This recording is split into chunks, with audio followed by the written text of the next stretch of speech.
एक सन की राजा हर रोज सुबह अपनी रानी को खड़ी कर उसकी नथ में से 100 तीर निकालता और पूछता, है कोई इस धरती पर मेरे जैसा और कोई भी वीर मर्द? रानी बेचारी कहती कि नहीं महाराज, आप जैसा वीर पुरुष और कोई नहीं। समय बीता। एक बार रानी की माँ रानी से मिलने आई। जब उसने रानी की हालत देखी तो उसकी आंखों में पानी आ गया। बोली, बेटी ये कैसी हालत बना रखी है, बिल्कुल सूखी लकड़ी के समान हो गई हो। तुम्हें कोई बीमारी है, कोई दुख दे रहा है, या फिर तुम्हें समय से रोटी नहीं मिल रही? आखिर बात क्या है? अब रानी कैसे अपनी माँ को अपना दुख बताती कि राजा हर रोज सुबह उसे खड़ी कर उसकी नथ में से 100 तीर निकालता है। हर तीर में उसका कलेजा बाहर आने को हो जाता है। अगर वो जरा सी भी हिली या राजा जरा सा भी चुका तो प्राण गए। पर जब माँ ने बार बार दबाव देकर रानी से पूछा, तब रानी बोली, क्या बताऊँ माँ, किसी चीज की कोई कमी नहीं, अन्न का भंडार भरा हुआ है, पीने को अच्छा पानी है। तो फिर बात क्या है बेटी? माँ ने इस बार जब रानी का हाथ पकड़ अत्यंत रुदन स्वर में पूछा तो रानी टूट गई और अपनी वेदना प्रकट करते हुए कहा, माँ, तुम्हारे जमाई राजा मेरी नाक की नथ में से 100 तीर निकालते हैं, जिससे मेरा हृदय थर थर कांपता है। मेरी तरफ आता हुआ हर तीर मुझे अपनी जिंदगी का आखिरी तीर प्रतीत होता है। यही बात मुझे हर समय अंदर ही अंदर खाए जाती है कि आज तेरा आखिरी दिन है, आज तेरा आखिरी दिन है। बस माँ, इसी चिंता के कारण कुछ भी खाना पीना मेरे हलक से नीचे नहीं उतरता। रानी की माँ ने हैरान होते हुए कहा, ये तुम क्या कह रही हो बेटी, ये कब हुआ? रानी बोली, माँ ये मत पूछो कब हुआ, ये पूछो कब नहीं हुआ। राजा हर रोज सुबह मुझे खड़ी करके सबसे पहले मेरी नथ में से 100 तीर निकालते हैं, उसके बाद ही अपना दिन शुरू करते हैं। बोली, कुछ बोलते भी हैं? रानी बोली, हाँ माँ, कहते हैं। है इस धरती पर मेरे जैसा कोई और मर्द? रानी की माँ कुछ सोचते हुए बोली, बेटी चिंता मत कर, कल वो जब ऐसा पूछे तो कह देना, दुनिया में मर्द बहुत, घर नहीं तो बाहर बहुत, घर से बाहर निकलो शेर को स्वा शेर बहुत। इतना कह रानी की माँ अपनी बेटी से विदाई ले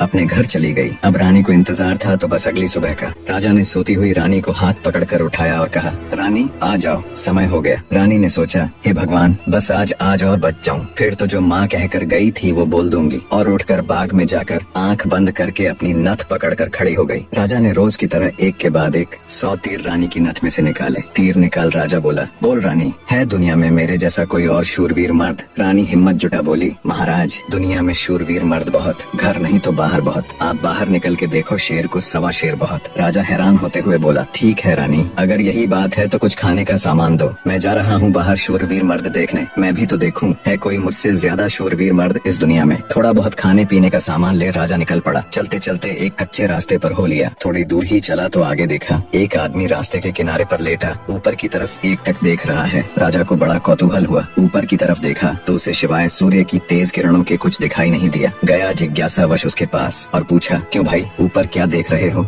काणे आदमी ने कहा, इंद्र के अखाड़े में परियों का नाच हो रहा है, वो देख रहा हूँ। राजा ने एक बार फिर से ऊपर देखा पर उसे कुछ दिखाई न दिया तो उसका आश्चर्य बढ़ गया। काणे आदमी ने ऊपर की तरफ ध्यान लगाए लगाए राजा से पूछा, तुम कौन हो भाई और कहाँ जा रहे हो? राजा बोला, मैं मालवा का राजा उत्पल राज हूँ, मैं दुनिया में शूरवीर मर्द देखने जा रहा हूँ। काणे को बड़ा कौतुक हुआ। बोला, तो थोड़ी देर मेरी प्रतीक्षा करो भाई। नाचते नाचते एक परी की पाजेब टूट गई है, वो नीचे गिरने वाली है, बस उसको लेकर मैं भी तुम्हारे साथ शूरवीर मर्द देखने चलूंगा। कुछ ही देर में आकाश से छम की आवाज से एक पाजेब नीचे आ गिरी। काणे ने उसे उठाया और जेब में रख लिया और बोला, अब चलो भाई मर्द देखने। मर्द कैसे होते हैं मैं भी तो देखूं। राजा के आश्चर्य की कोई सीमा नहीं थी। उसका अहंकार तो यही नष्ट हो चुका था, उसकी हवाइयाँ उड़ चुकी थीं। सोचा कि तू तो रानी की नथ से तीर निकाल अपने आप को सबसे बड़ा मर्द समझता था, तेरे से ज्यादा तो ये काणा है। एक आंख से अंधा होते हुए भी इंद्र के अखाड़े में क्या हो रहा है देख लेता है। अब राजा और काणा आदमी दोनों एक साथ चल पड़े मर्द देखने। राजा और काणा आदमी अभी कुछ दूर ही चले थे। आगे एक नौजवान व्यक्ति धनुष बाण लिए किसी की प्रतीक्षा में बैठा था। राजा ने उससे भी पूछ लिया, क्यों भाई, कैसे बैठे हो? व्यक्ति बोला, अपने दोस्त का इंतजार कर रहा हूँ। राजा बोला, कहाँ है तुम्हारा दोस्त? व्यक्ति बोला, मैंने 100 कोस पर तीर मारा है, उसे लेने के लिए गया है। इतना सुनना था कि राजा के पैरों नीचे से जमीन खिसक गई। कहानी को बीच में रोक आपकी जानकारी के लिए बता दूं, पुराने समय में दूरी मापने के लिए किलोमीटर या मीटर नहीं बल्कि तब के लोग कोसों के द्वारा ही दूरी को मापते थे। उस समय के एक कोस का मतलब आज के लगभग 3 किलोमीटर है। तो नौजवान व्यक्ति ने राजा और काणे आदमी से पूछा, तुम लोग कहाँ जा रहे हो? काणे ने कहा, मर्द देखने। उत्सुकतावश नौजवान ने कहा, तो भाई हम भी चलेंगे तुम्हारे साथ मर्द देखने, बस थोड़ा इंतजार करो, मेरा दोस्त अभी मेरा तीर लेकर आता ही होगा। राजा बोला, 100 कोस से आज ही थोड़े ना आ जाएगा, उसे तो कई दिन लगेंगे। नौजवान ने मुस्कुराते हुए कहा, नहीं मान्यवर, उसे 100 कोस से जाने और आने में सिर्फ 1 घंटा लगता है। थोड़ी ही देर में एक लंगड़ा व्यक्ति नौजवान के द्वारा छोड़ा हुआ तीर हाथ में लेकर आता है। अब राजा को काटो तो खून नहीं।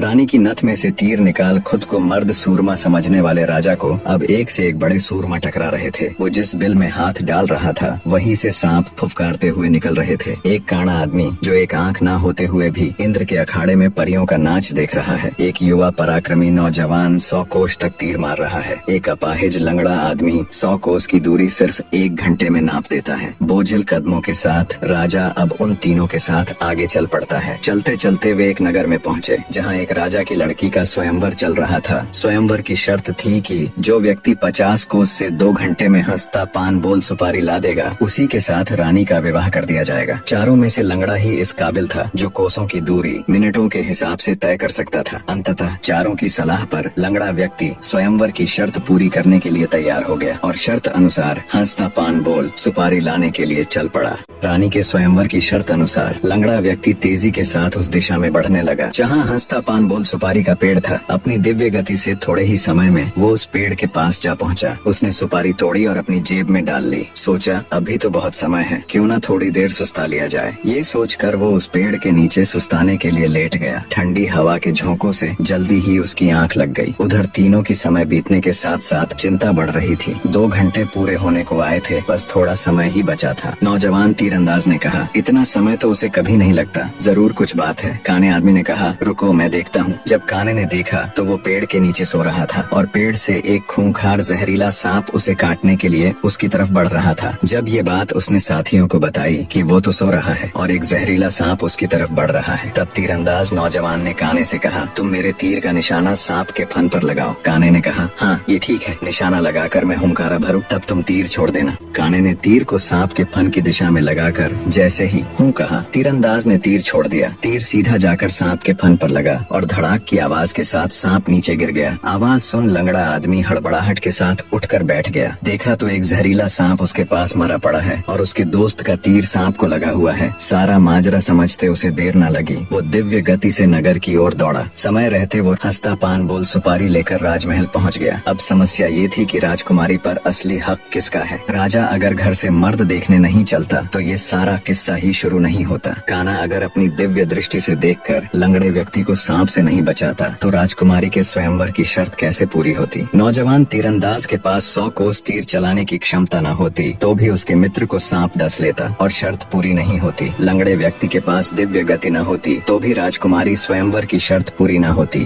राजकुमारी का पति कौन होगा? जब इसके ऊपर उनमें आपस में सलाह मशवरा हुआ तो राजा को ही चुना गया, क्योंकि ये सारी कहानी ही उससे शुरू हुई थी। पर राजा ने अपनी सारी बीती बात बता कहा, मैं पहले से ही शादीशुदा हूँ, इसलिए मैं राजकुमारी से शादी करूँ इसका सवाल ही पैदा नहीं होता। मैं तो तुम सबका शुक्रगुजार हूँ मेरा खोखला वहम तोड़ने के लिए। काने ने कहा, मैं तो इंद्र के अखाड़े में अपनी परियों के साथ ही खुश हूँ और वैसे भी मेरे दिन अब उस ऊपर वाले को याद करने के हैं। बारी आई युवा तीरंदाज की। उसने अपने मित्र से कहा, मित्र राजकुमारी के साथ तुम्हारा विवाह होना चाहिए, क्योंकि तुमने ही स्वयंवर की शर्त का सीधा पालन किया और राजमहल में शर्त अनुसार हंसता पान बोल सुपारी लेकर आए। इसलिए शर्त के दृष्टिकोण से देखें तो राजकुमारी पर तुम्हारा ही हक बनता है। तीरंदाज की बात सबको सही लगी और सबने सहर्ष सहमति जताई। लंगड़े व्यक्ति के साथ राजकुमारी का विवाह हो जाता है। सभी बहुत खुश थे। राजा सभी को अपने राज्य आने का निमंत्रण दे खुशी खुशी उनसे विदा लेते हैं। अपने मन में वो अब कभी रानी के साथ दुर्व्यवहार न करने की शपथ लेते हैं। निष्कर्ष, वास्तविक वीरता केवल बाहरी शक्तियों में नहीं बल्कि आंतरिक विनम्रता, संयम और दूसरों की महत्ता को समझने में होती है। राजा उत्पल राज्य ने स्वयं को सबसे बड़ा शूरवीर माना और अपने अहंकार में अंधा हो गया था। वह अपनी रानी पर अत्याचार कर अपनी वीरता का प्रदर्शन करता था, परंतु वास्तव में वह अपने भीतर की हीन भावना और असुरक्षा को छिपा रहा था। अपनी यात्रा के दौरान राजा की ऐसे व्यक्तियों से मुलाकात होती है जिनकी क्षमताएं उससे कहीं अधिक होती हैं। उस एक आंख वाले व्यक्ति का दिव्य दृष्टि से इंद्र लोक का नृत्य देख पाना, उस युवा तीरंदाज का 100 कोस दूर तक तीर मारना और अपाहिज व्यक्ति का अद्वितीय वेग से दूरी तय करना, ये सभी घटनाएं राजा को यह समझाती हैं कि यह संसार अप्रतिम और असीम क्षमताओं का भंडार है। हर व्यक्ति में कुछ न कुछ विशिष्टता होती है और किसी को भी स्वयं से निम्न समझना उसके प्रति अन्याय है। अंततः सच्ची महानता और शक्ति आत्मनिरीक्षण, अपने अहंकार को त्यागने और हर व्यक्ति को उसकी श्रेष्ठता के साथ स्वीकार करने में है। अहंकार नष्ट करने से व्यक्ति का हृदय प्रेम, आदर और करुणा से भर जाता है, जो कि आध्यात्मिक उन्नति का मार्ग है।